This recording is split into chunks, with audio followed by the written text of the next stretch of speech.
Sir deyil ki, Azərbaycanda xalçaçılığın çox qədim tarixi var. Arxeoloji materiallar və yazılı mənbələr əcdadlarımızın hələ eramızdan əvvəl bu sənətlə məşğul olduğunu sübut edir.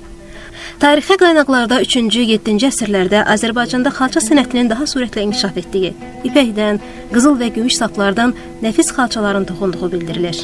Əsas xalça qruplarında təsnif və tədqiq olunan Azərbaycan xalçaları aid olduğu bölgələrin coğrafi, etnik, mədəni müxtəlifliyini əks etdirir. İrəvan xalçaları hələ orta əsrlərdə dünyaya səs salıb. Bu xalçaların gözəlliyi, əzəməti, daşıdığı dərin missiya çox dəyərlidir. İrəvan şəhəri və onun ətrafında olan mahnılar qədim türk oğuz tayfalarının yaşadığı ərazilər olub. İstər yer, yurt və coğrafi adlar, istərsə də müasir dövrümüzə qədər gəlib çatmış folklor nümunələri vaxtilə bu ərazidə yaşamış Azərbaycan türklərinin keçmişini, zəngin mədəni irsini özündə təcəssüm etdirir. Qeyd edək ki, Qərbi Azərbaycanın İrəvan və digər mahallarında bitki aləminin rəngarəngliyi, qoyunçuluğun inkişaf etməsi xalçaçılığın inkişafı üçün əlverişli şərait yaradıb. Bununla da bu ərazidə yaşayan Azərbaycanlıların məişətində xalça və xalça məmulatları əsas yer tutub. Azərbaycan xalçaçılığının keçdiyi 4 əsas inkişaf mərhələsi İrəvan qrupuna şamil edilir.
Cəmiyyət rayonu seçməsində qadınlar iş üzərində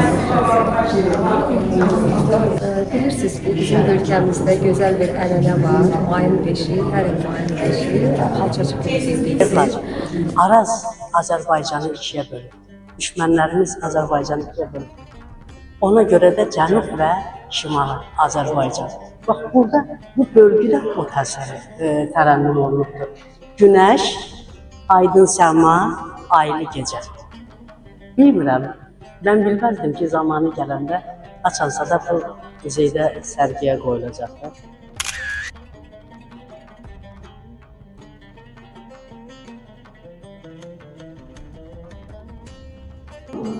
Mən Qasımova Dilarə, Çəmbərək rayonu Şorca kənd qadınlarla məsul iş üzrə sədrəm. Aynur xanım bu xalçanı 1987-ci ildə 18 yaş olanda toxuyub, öz adını da orada yazıb özü, öz sevgisini, istəyini, elə bil ki, xalçanın ilmələrinə töküb. İndiyə qədər də onu əzizləyərək saxlayıb bir xatirə kimi, milli qürurumuz, xalçalarımız.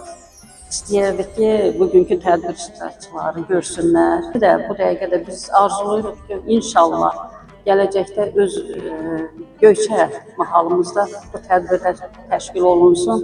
Biz oraya gedib oranı görək. Təşəkkür eləyirəm. Sağ olun. Bugünkü tədbirin əsas fəlsəfəsi, qayəti ondan ibarətdir ki, Cənab Prezidentin təyin elədiyi kimi biz Qərbi Azərbaycanda olan məsələləri xalqımıza çatdırır. Azərbaycan dünyada bir neçə vacib elementə görə, bəzi şeylərə görə tanınır. Onlardan biri də xalçadır.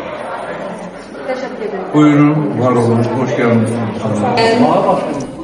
Bizim İncəsənət və Mədəniyyət məbədgahımız olan Azərbaycan Milli İncəsənət Muzeyində ilmələrdə yaşayan tariximiz adlı sərgiyə toplaşmışıq. Bu sərgi ölkəmizdə ənənəvi olaraq mayın 5-i xalçaçı sənətinə həsr olunub və bugünkü sərginin ekspozisiyasını Qərbi Azərbaycanın Göyçə və Qaraqoyunlu mahallarında toxunmuş əl xalçaları təşkil edir. Bu xalçalar sonuncu deportasiya illərindən 1987-1991-ci ilin sonuncu deportasiya illərindən öncə bu bölgələrdə müxtəlif dövrlərdə bizim xanımlarımız tərəfindən toxunmuş xalçalardır. Bu xalçalar bizim milli kimliyimizin elementlərini özündə əbədiləşdirən sənət nümunələridir.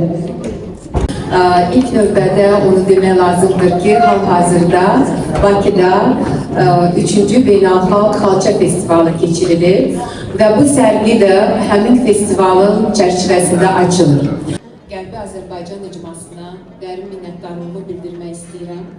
Bu çox incə bir sahədir və bu sahənin önündə bizim xanımlarımız durur. Onların əməyi, onların zövqü. Ümumiyyətlə onu da qeyd edeyim ki, Qərbi Azərbaycan icması ilə bizim muzey çox gözəl layihələri təqdim edir. Azərbaycan icmasının idarə heyətinin sədri, millət vəkili, Milli Məclisin üzvü, əziz Nədimə rəhbərliyi. Hörmətli Dövlət müəllim, hörmətli Şirin xanım, hörmətli Hikmət müəllim, İbrahim müəllim və bütün tədbir iştirakçıları. Bugün biz Milli İncəsənət Muzeyində Qərbi Azərbaycan irsi ilə bağlı növbəti tədbirə toplaşmışıq. Bizim Qərbi Azərbaycan icması olaraq Milli İncəsənət Muzeyindən davamlı layihələrimiz olur, davamlı layihələr həyata keçirik və bütün bunlara görə Milli İncəsənət Muzeyinin rəhbərliyinə və bütün kollektivinə, eyni zamanda bugünkü bu tədbiri təşkil edənlərin hər birinə heç şübhəsiz başda hörmətli Dövlət müəllim olmaqla Qərbi Azərbaycan icmasının təşəkkürünü çatdırıram. Salamlayıram. Azərbaycanımızdan bizə elə böyük maddi, mədəni və mənəvi miras qalıb ki, biz onu bugün yaşatmaqla əslində həm də gələcəyimizə etməliymiş olduq.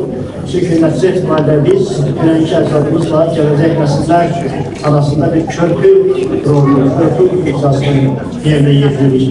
Hoş gəlmişsiniz və düşünürəm ki, belə tədbirləri biz çox etməliyik. Mən düşünürəm ki, bu tədbir Cənab Prezidentin qarşıya qoyduğu hədəflərin ortaya qoyulması üçün bir addımdır. Və buna görə də hamınıza təşəkkür edirəm. Eşq olsun Qərbi Azərbaycanlılara, eşq olsun sizlərə. Sağ olun. Mən də öz növbəmdə bu tədbirin təşkilatçılarına və bizim çox dəyərli qonaqlarımıza tədbirimizi gözəlləşdirdikləri üçün təşəkkür edirəm. Siz çox doğru söylüyorsunuz. Hər birimizin çıxışlarınıza qatılıram. Amma burada o tarixi yaddaşımıza həmin ilmələri köçürən analarımızı qeyd eləmək yerinə düşərdi. Çünki biz bilirik ki, qadın mənəviyyatın, mədəni irsin, dəyərli adət ənənələrin nəslə ötürücüsüdür. Müqəddəs bir varlıq olmaqla həm də bizim daş yaddaşımızı bizə çatdıran o xalçaların hər birinin üzərində barmaqlarının əməyi olan anaların, yaşayanlara, can sağlığı dünyasını dəyişənlərə Ulu Tanrıdan rəhmət diləyirəm. Analara rəhmət, cənnət dilərəm. Analara rəhmət, cənnət dilərəm. Sevincimi, kədərimi bölərəm. Müjdə olsun yurt həsrətli dünyana. Xalçaların sərgidədir, ayana. Daş yaddaşlı bir tarixdir xalçalar. Çeşniləri sirli, gözəl canalar. Getməyikdir əllərimin istisi, toxunduqca içidəcək hər kəsi. O hərarət yoldan ipə keçibdi.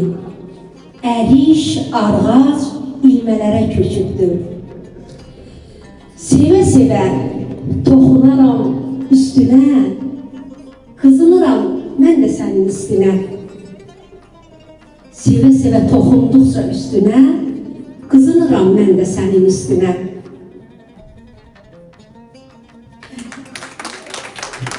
Biz bu günləri Azərbaycan xalqının mənəviyyəsini qorunması ilə əlaqədar olaraq əlamətlər bir gündə xalçaçılıq günündə toplaşmışıq. Və xalçaçılıq hər naxışı, hər ilməsi bir hekayədir. Hər hekayəsində sevinç, bəzən kədər, bəzən vətən həsrəti vardır. Və bizim xalçaçılıq sahəsinin inkişafı daim hər bir zaman dövlətimiz tərəfindən diqqət mərkəzində təşkil olunmuşdur. Mən Əziz müəllimin çıxışından sonra düşündüm ki, mən öz fikirlərimi qeyd edeyim. Əziz müəllimin Sadr Mes Qərbi Azərbaycan icmasının sadri Əziz müəllim bayaq qeyd elədi ki, bizim Qərbi Azərbaycanda ermənilər tərəfindən xalçalar bizim Azərbaycanlar yaşayan bölgələrə paylanılırdı və onlara yüksək əmək haqqı verməklə xalçaların toxunaraq xarici ölkələrə göndərildi. Və mən həmin o xalçaların toxunmağına şahidi olmuşam və özüm də bu ailədə, öz ailəmizdə xalçalardan toxunmuşam. Mən sizi inandırıyorum ki, həmin xalçaların eskizləri var idi. Adı Naxçıvan, Şirvan, Qarabağ xalçaları, əvvəldən toxunan xalçalar. Sonradan bizə Arçaq, Ararat, digər adlar, erməni adlarından bizə o xalçalar sifariş olunurdu və yüksək maaş verilirdi. Hətta bizi həvəsləndirmək üçün bizə premiya da verirdilər ki, siz əgər xalçanı bir aydan öncə çatdırsanız, əlavə sizə premiya veriləcək. Bunu deməklə məsələdən oldu ki, ermənilər hələ o vaxtdan artıq bu siyasətə başlamışlar və bizim naxışlarımızın, həmin naxışların hamısı hər birinə baxanda bizim nənələrimizin toxuduğu ilmələrdən keçən xalçalar, bəzəklər və naxışlardır. Və eyni naxışları biz erməni adından toxuduq son dövrlərdə. Və həmin xalçaları artıq biz indi öz yaddaşımıza qaytarmaq istəyirik. Bir daha hər birinizə təşəkkür edirəm ki, biz hər birimiz məqam irsimizə, kökümüzə sahiblənməliyik. Təşəkkürlər.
Qərbi Azərbaycan mədəni irsinin təbliği ilə bağlı Qərbi Azərbaycan icmasının növbəti tədbirinə toplaşmışıq.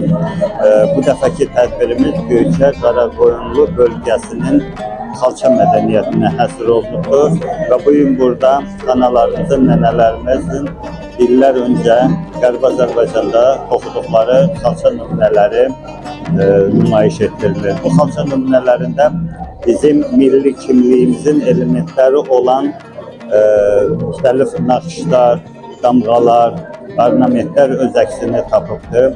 Çox təəssüf ki, Sovet dönəmində ermənilər bu xalçaları bizim öz soydaşlarımıza toxutduraraq toplayıb erməni mədəni irsinin nümunələri kimi bu gün dünya ictimaiyyətinə sırmağa çalışırlar. Bu da 10 illər boyu, 100 illər boyu erməni hiyləgərliyinin növbəti faktlarından biridir. Və biz bu mədəni irsə bu gün sahib çıxmaqla erməni yalanlarını bir daha ifşa etmiş oluruq.